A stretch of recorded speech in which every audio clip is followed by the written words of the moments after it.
Alright guys, so I kind of understand that this game is tight now, but that wasn't always the case. Now, I want to kind of bridge the gap between someone who was like myself, who just thought this game was completely boring and garbage and turn-based filth. That, I like turn-based games usually, but anybody who gets into these RPGs, there is a ton of filth. A lot. And anything that looks remotely generic on the Unreal Engine 5 is, in my mind, automatically garbage. And I think this was contributed to me not liking this game at first.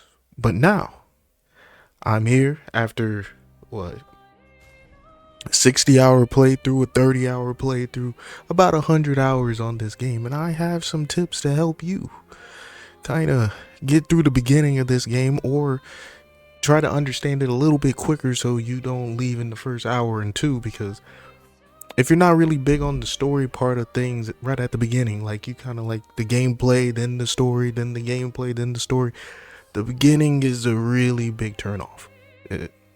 So yeah, let's get into it with number one. What should you know first? Well, when you're starting a new game, I highly recommend playing on the Expeditioner difficulty unless you are a parry god. I played on Expert and at the beginning, and I died so many times that I got super frustrated. Now, if you are a Sekiro player or a Dark Souls player, this will not be any type of hindrance to you. But if you're not, yeah, I'll definitely take this down to Expeditioner. And if you suck at turn-based games, I'll go all the way to story mode, because this game's worth experiencing the story, even if you're not always like into that type of thing.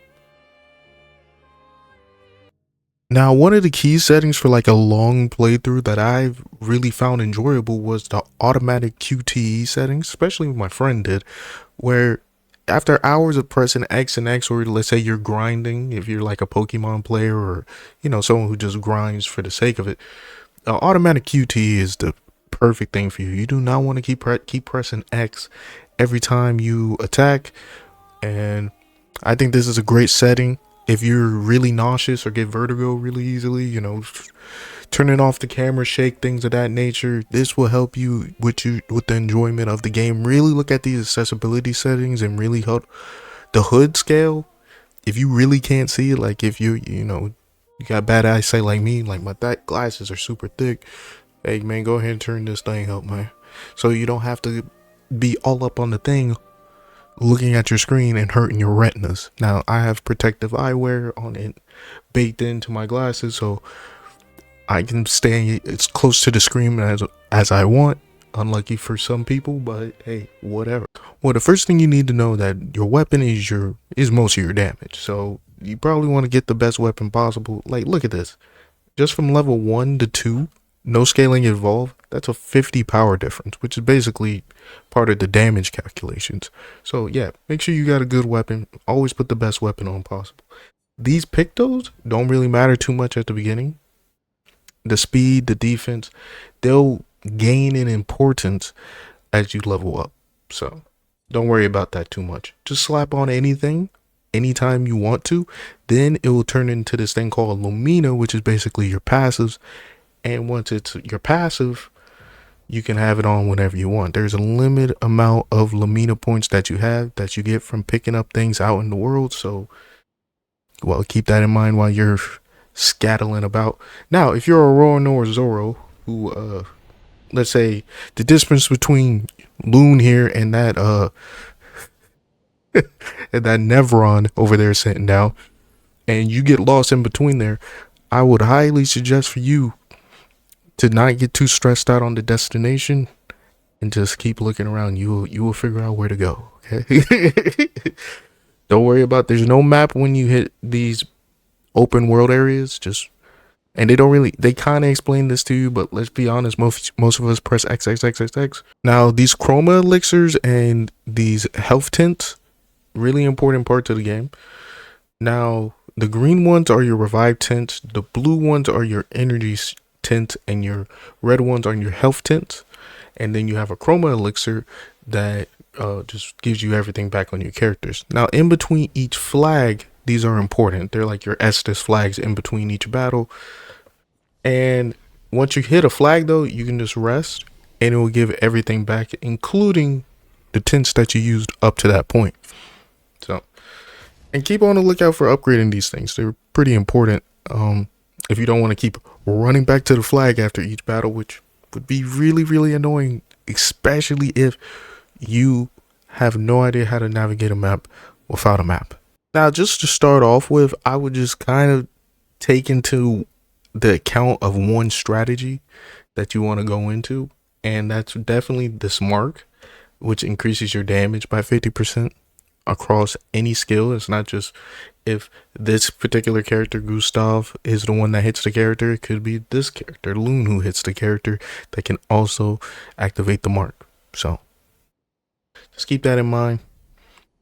She's a little bit more complicated in terms of like which stain or whatever. Even playing her at an inoptimal level, she's still pretty good. So I don't really worry about this type of stuff. You kind of figure it out as you play. More interested in the what gets people hung up on, what gets people stuck on specific things. These white Nevrons, for example, is one of those things. I would help them and not kill any of them. Okay, no spoilers. Just I would do that. If you want to still fight them, by all means, go ahead. Do what you want to do.